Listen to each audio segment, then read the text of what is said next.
guys! So today's video is about avoidance, because when you have emetophobia you try to avoid things. Anything, little things, big things, you try to avoid it. So I would say in year 8 is where emetophobia hit me the hardest, because I wasn't well known about it. I didn't know what it was, I didn't know how you cope with it, I didn't know if I was normal feeling that way. So that's where I think it hit me the hardest. In year 8, I'm going to list a few things that I completely avoided to do, and I will explain why I avoided it. So obviously the major thing that I still try to avoid now, but not as much, is school. Everyone with emetophobia, if you're in school, you try to avoid it, because that is just what you do. It's what emetophobia makes you do. You just have no control of it. Another thing I avoided doing was I avoided getting out of my bedroom. In year 8, I didn't leave my bedroom. I would obviously leave to go downstairs or leave to go to the shops or something like that. But the majority of year 8, I was in my bedroom. It was like I was disabled. I was in my bed. I just wasn't speaking to anyone. The blinds were shut. It was a really depressing stage of my life, and I was just in my bedroom for ages. Another thing that I still don't do now, but I hopefully will be able to, is roller coasters. I don't do them. I don't really do water slides either. So I don't do roller coasters or water slides, because you know how you can be sick from it, because it's kind of the motion could be too quick, or if you're going on a roller coaster and you go upside down, it can make you sick or anything like that. You know how you get motion sickness. I just don't like it, so I don't do that. But that is one of the things I hopefully will be able to do. Another thing that it still gets me now, but it was my worst in year 8, is public places. I really don't like them now, and I hated them when I was younger. It was literally so bad. If we were going shopping, I would hate it, because it's just so there's so many people. There's people you don't know, people you do know. I just didn't like it, because I felt like everyone was going to judge me with what I was wearing, with the way I was walking, with the things I was buying, if I was sick, or how I looked and everything like that. Because there were so many people, it was a hard thing for me to go shopping, or to go to restaurants, or to go to the cinema. So I just wanted to say now that I still don't go to restaurants. I don't go to I can't use anything because I can't think of anything right now. But I do go to fast food places, or drive-through places, or something that I don't have to sit in there, because I rarely, so say McDonald's for instance, I rarely go in there. The only time I would say I would go in there, sit in there, is when I'm with my friends. If I'm out with them, then I usually go in there. But if I'm with my family or anything like that, I just get a drive-through, because I feel more comfortable doing that. So if I do go and sit down in McDonald's or wherever, I feel uncomfortable and I don't like it. I still haven't been to a proper restaurant with waiters, and where you have to sit down, and where it's all kind of classy, and it's hard to explain, but if you know what I'm saying, then you understand what I mean when I say a restaurant. So I still haven't been to one, but hopefully I will, because it's quite tough on my family as well for me not liking it. But another thing that really gets me, is annoying, is school trips.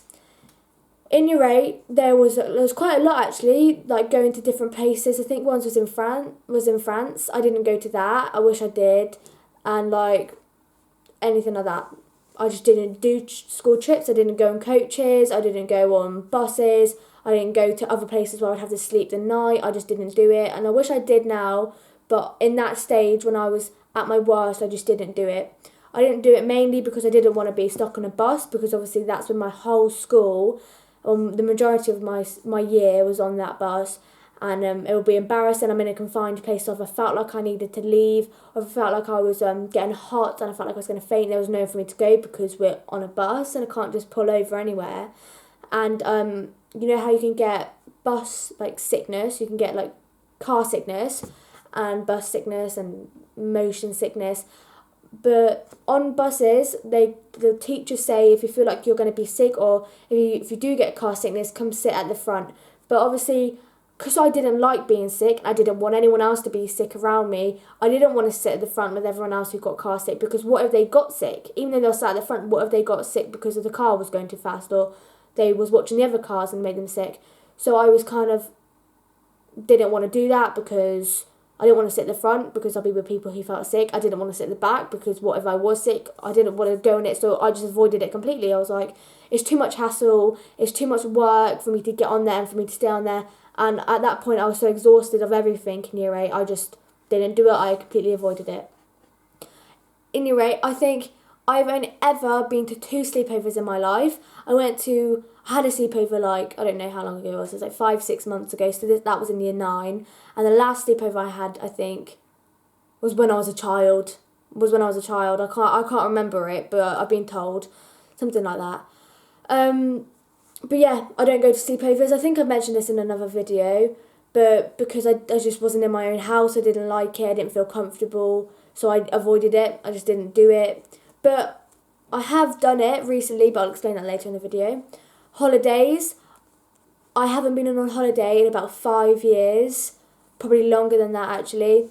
I just avoided it completely because if you think about air sickness, and if I'm up in the air, I can't exactly take a step outside to get a breather, or I can't leave there if I'm feeling sick because I'm in the air. There's really nowhere for me to go, and I can't be like, can you stop the plane quickly? Can we just take a little stop in a different country?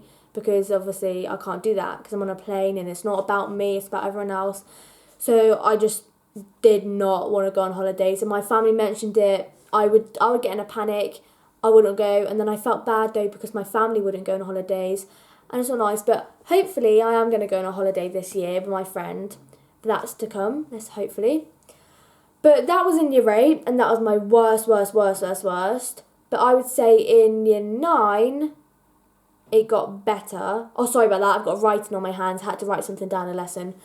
In year 9, I've had my recovery. So it's been getting better. There's there's bad days and there's good days. But recently, since it's been getting better, and since I've been in CBT, which is cognitive behavioural therapy, and since I've been seeing someone, and the school are now aware of it, my friends are now aware of it, my family are now aware of it, it's kind of, it's less pressure. So I've kind of gotten better at it, and now I understand it myself, now everyone else understands it. I can kind of just chill, because now I don't feel like I'm the odd one out. I don't feel like I'm weird or anything like that. So recently, I've been able to go to sleepovers, like I mentioned not that long ago, that I went to my friend's house. She made it really comfortable for me. She did say that she'd try everything that she could to make it comfortable, and she did. It was a nice experience. I enjoyed it. I felt comfortable, and I didn't feel pressured. I felt like if I had to leave, I could. But that was like I said, about 5-6 months ago. So in, I don't know, the start of year 9, middle of year 9, not too sure. And I've also been on one school trip. I went to Wellington College, and that was good. I went on the coach. I don't know how long it was. I think it was like an hour and a half. I'm not too sure. But I was with my friend again, and she made it comfortable. It was fun. I enjoyed it. I did feel pressured though when I was there, because obviously I'm with other people. I'm with higher years, lower years, and it's quite, I don't know, I just felt like I was pressured there. I didn't like it. For the first about 20 minutes of being there, I really wanted to leave. But I pushed through, and I did enjoy it in the end. I really enjoyed the trip. I'm glad I went. Like I said about not that long ago, I said I am going to try go on holiday this year. Hopefully it's in not too long. My family was thinking about going next week, but my dad, he has to go different work, so we can't do that. But hopefully this year, in 2017, I will be able to go on holiday. Like I said, I haven't been on holiday for ages because I didn't want to get air sickness, motion sickness, any kind of sickness. Or if someone else was sick on there, then it's going to spread all around me. Or if someone has a cold, or if someone is ill or sick because they have motion sickness, then there's nowhere for me to go. I can't really leave and just be like, yeah, they're sick, sorry, I'm going to have to go pull over or anything like that, because obviously, like I said, it's not about me. Yeah. But with emetophobia, even though I have CBT, and even though I have people to speak to, places to go if I feel uncomfortable, I am going to have bad days. Any illness you have, you are going to have bad days. And on my bad days, it's not kind of like I'm just a little bit knocked back. If I have a bad day, all the feelings, all the avoidance things that I used to do come running back like year 8. If I was to have a bad day tomorrow, everything that I felt, everything that I thought, in year 8 I would feel. It's horrible to have a setback, to have a knockdown, or to have a bad day. It is horrible, and you have got to rebuild yourself up and try push yourself, motivate yourself to go to school the next day, or to get out of bed, or just to leave your house, or just the little things like putting your makeup on, or putting your hair up, or putting new clothes on, or something like that. It is hard, and you do have good and bad days, like I said. But sorry, I just had to move that out of the way.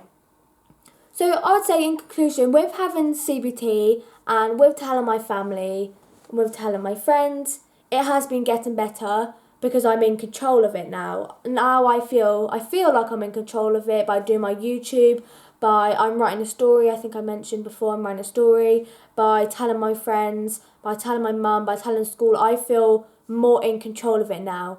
But like I said, on a bad day, emetophobia will completely take control of me. If I'm exhausted, I won't have the energy to fight it. I won't have the energy to show it who's boss. I won't be able to do that because I'm too exhausted. So I just let it take over. I let emetophobia tell my brain that it's okay to have a bad day. It's okay to just stay in bed all day. It's okay to have the blinds shut. It's okay to have my door shut. It's okay to be confined for this day because I deserve to have a rest day. That's what emetophobia does. It convinces you, and it convinces your brain and your body that you're doing the right thing. That by staying in bed today and keeping the blinds shut and shutting the door and not speaking to your family is a good thing because this is going to benefit you tomorrow, or this is going to benefit you later. That is what it does. It is sneaky, and sometimes, like I said, if I'm exhausted, I'll just be like, yeah, you're right, I'm going to stay in bed today. Or sometimes I will be like, no, I'm going to go downstairs. I'm not going to be in my bedroom, because being in my bedroom is the worst place for me to be if I'm on a bad day. I do avoid less things now in year 9. I do try to push myself. But like I said, in year 8 it was worse. And yeah.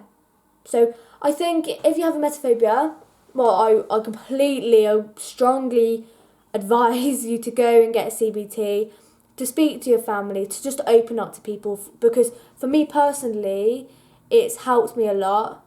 It's opened me up to new things to try. It's opened me up to new things to do, and it's nice now because I feel less under pressure. So if you have emetophobia, that's what I think you should do. And yeah, thanks for watching.